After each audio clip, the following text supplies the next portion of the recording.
कभी सोचा है बार्सिलोना जैसा क्लब लामासिया की एकेडमी जो बेस्ट इन द वर्ल्ड है, जिस एकेडमी ने मेसी दिया, बुस्केट्स दिया, जावी दिया, इनिएस्टा दिया, पेड्रो दिया, लमीन यमाल दिया, वही लामासिया पिछले 20-25 साल में एक नंबर 9 नहीं दे पाई। बार्सिलोना की नंबर 9 की प्रॉब्लम समझने के लिए हमें एक आदमी के पास जाना पड़ेगा, योहान क्राइफ। अगर लामासिया हर प्लेयर को सेम आइडेंटिटी के साथ ट्रेन करती है तो उसमें योहान क्राइफ का बहुत बड़ा हाथ है, क्योंकि उसकी फाउंडेशन ही क्राइफ ने रखी थी। एक नॉर्मल सा नंबर 9 क्या करता है? बॉक्स में रहता है, डुएल्स विन करता है, फिनिशिंग करता है, क्रॉस का वेट करता है, यही सब तो करता है। लेकिन एक लामासिया का स्ट्राइकर क्या करता है? मिडफील्ड में ड्रॉप करता है, पासिंग एंगल्स क्रिएट करता है एंड ट्रायंगल्स बनाता है, वन टच कॉम्बिनेशंस खेलता है, स्पेस क्रिएट करता है। और इसका सबसे बड़ा एग्जांपल है मोरो इकार्डी। बहुत से लोगों को पता नहीं होगा, लेकिन मोरो इकार्डी एक लामासिया का टैलेंट है। लेकिन क्या हुआ उस टैलेंट को? कोचेस ने बोला डीप ड्रॉप करो, पासिंग करो और बिल्डअप में हेल्प करना भी इसका काम है। नतीजा, बारसा के सिस्टम में फिट नहीं हुआ और चला गया इटली, और वहां पे उसने भर भर के गोल मारे। अब सोचो, एक लीथल स्ट्राइकर बारसा के एकेडमी से निकल गया सिर्फ इसीलिए क्योंकि सिस्टम और प्लेयर की आइडेंटिटी मैच नहीं हुई। और इसका मतलब ये बिल्कुल भी नहीं है कि लामासिया एक खराब एकेडमी है। हाँ, डोंट टेक मी रॉन्ग, लेकिन हर एकेडमी की एक स्पेशलिटी होती है और लामासिया अपने स्पेशलिटी पे खेल गई थी in terms of producing world class midfielders. Ajax technical players बनाता है, river plate historically brilliant forward produce करता है, ब्राजील देता है नेचुरली प्लेयर्स, विंगर्स और स्ट्राइकर्स, बट इन बार्सिलोना लामासिया देती है द बेस्ट मिडफील्डर्स। तो अब तक हम दो चीज समझ चुके हैं। पहली बात, बारसा हिस्टोरिकली एलीट नंबर 9 खरीदता है, और दूसरी बात ये कि लामासिया का सिस्टम और ट्रेनिंग ही ऐसी है कि उसमें टेक्निकल प्लेयर्स और मिडफील्डर्स ज्यादा उभर के आते हैं। हर बार जब भी बारसा को स्ट्राइकर की जरूरत पड़ी है, हम बाहर गए। रोनाल्डो नजारियो, सैमुअल एटो, ज़लाटन इब्राहिमोविच, डेविड विया, लुइस सुआरेज ले लो एंड रॉबर्ट लेवेंडोस्की। और अब रॉबर्ट लेवेंडोस्की के डिपार्चर के बाद अगला नंबर 9 कौन है किसी को नहीं पता। मेसी के टाइम पे हमने एक स्ट्राइकर की इंपॉर्टेंस को सीरियसली फील ही नहीं किया, और करते भी कैसे? हर सीजन ये जनाब मार रहे थे 40 गोल, 50 गोल, 60 गोल, 91 कैलेंडर गोल्स।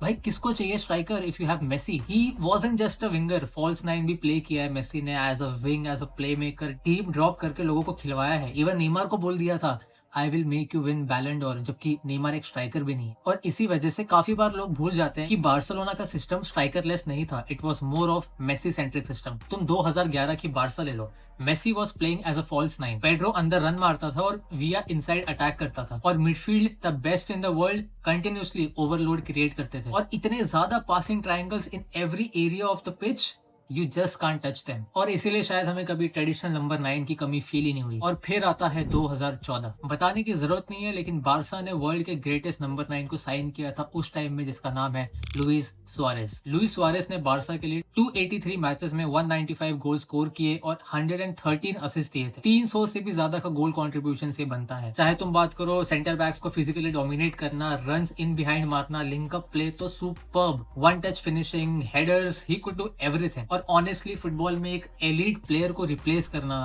ऑलमोस्ट इम्पॉसिबल होता है। हमने कितने ट्राई किए, नेमार रिप्लेस करने की कोशिश की, कोटिन्हो लाया, डेम्बेले लाया, रियल मैड्रिड टोनी क्रूज को रिप्लेस करने के लिए अब तक लगी हुई है, अब बात चल रही है रॉड्री की, बट तुम लाइक टू लाइक रिप्लेसमेंट नहीं ला सकते। और तुम याद करो बारसा उस टाइम पे नंबर 9 के लिए कितने सारे एक्सपेरिमेंट्स कर रही थी। ब्राथवेट अगर तुमको पता होगा, डीपा है, Aubameyang, look de Jong, but honestly these were just adjustment players. Barça की उस टाइम पे फाइनेंशियल कंडीशन पिटी हुई थी, बट अगर बारसा 100 मिलियन फेंकने का दम रखती है ऑन हुलियन एल्वारेज, कंडीशंस थोड़ी सुधर रही है। फिर बार्सिलोना ने साइन किया रॉबर्ट लेवेंडोस्की को, टीम में स्टेबिलिटी आई, गोल्स कंफर्म थे, and most important thing the leadership. Robert Lewandowski scored 120 total goals in 193 appearances Barça के लिए across 4 seasons with the club 2022 से 2026 तक। सिंपल सी बात है, हांसी फ्लिक के सिस्टम में तुम गोल्स कंसीड करोगे, कोई मना नहीं कर रहा, बट जितने तुम गोल कंसीड करोगे उससे डबल तुमको मारने भी पड़ेंगे, और ये हो रहा था लास्ट टू लास्ट सीजन तक।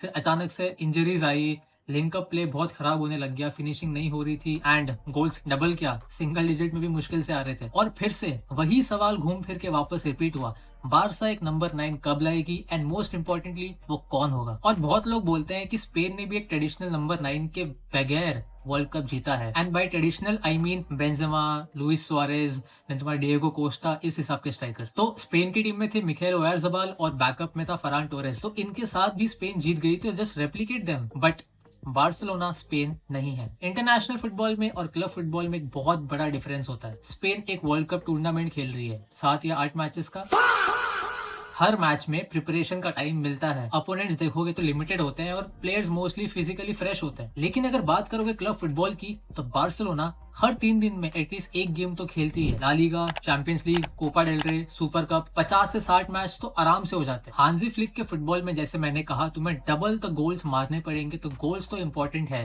एंड तुम्हारे पास कौन है? फरान टोरेस। जब लेवेंडोस्की चला गया तो फरान टोरेस पे इतनी बड़ी जब रिस्पॉन्सिबिलिटी आ जाएगी तो वो कहाँ से डिलीवर करेगा? Because he is not that profile, that mentality guy जो हमको चाहिए as a number 9। And honestly profile की भी बात नहीं है, क्या वो 30 से 40 गोल्स दे सकता है?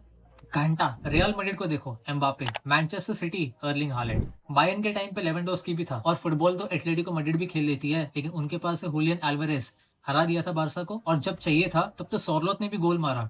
नंबर 9 का यही काम होता है, तो तुम सारी जिम्मेदारी विंगर्स पे नहीं डाल सकते। कुछ मैचेस में चलता है। What about semifinals, what about the quarter finals? Even अगर तुम गलती से फाइनल पहुंच गए चैंपियंस लीग में तो गोल्स मारने पड़ेंगे। एंड गोल्स में एक अगर तुम स्ट्राइकर का तड़का लगा दो ना तो बहुत सारी चीजें गारंटीड हो सकती है, क्योंकि वहां पे एक हाफ चांस मिलता है। Joselu for Real Madrid Champions League final में वो गोल मारेगा, किसी ने सोचा था? घंटा सोचा था, बट मार दिया। जब पूरी टीम काम नहीं करती है ना तो क्रॉसेस, सप्लाईज, बॉक्स में प्रेजेंस एक बंदे का होना डिफरेंस बनाता है। एंड मे बी तुम बोल सकते हो कि ये बार्सिलोना के फिलोसफी का साइड इफेक्ट है। एक फिलोसफी जिसने दुनिया के बेस्ट मिडफील्डर्स दिए, लेकिन उसी फिलोसफी ने एलीट पोचर्स को डेवलप करना ऑलमोस्ट बंद कर दिया। बट अब कर रही है, क्योंकि फुटबॉल अब बदल चुका है, ये हमें मानना पड़ेगा। बारसा की उस टीम को भी किसी ने तोड़ा था, and that was Bayern Munich. I think evolve हो चुकी है। It is more about physical football, more about intensity and अपने हाफ चांसेस को क्रिएट करना, कन्वर्ट करना। अब देखो बारसा किसको साइन करेगी उसके पहले मैं ये बता दूं कि बार्सिलोना के पास नंबर 9 पे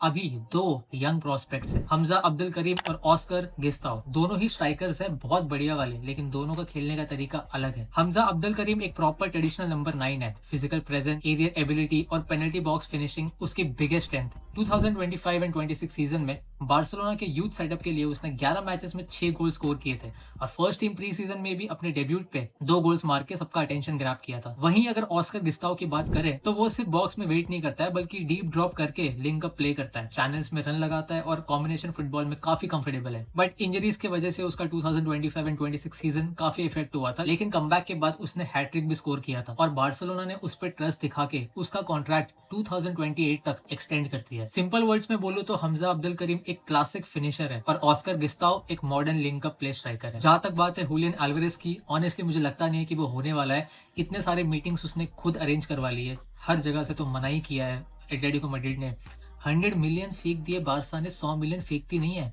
इमेजिन करो लास्ट टाइम ये कब हुआ था, याद नहीं आएगा क्योंकि हुआ ही नहीं था। और इतने सारे इनिशिएटिव के बाद भी अगर एटलेटिको मैड्रिड गलती से झुक गई तो बेइज्जती उनकी होनी है। तो आई डोंट थिंक ये डील होने वाली है। We should look for other options. Osimhen का आया था बट नहीं होने वाला है।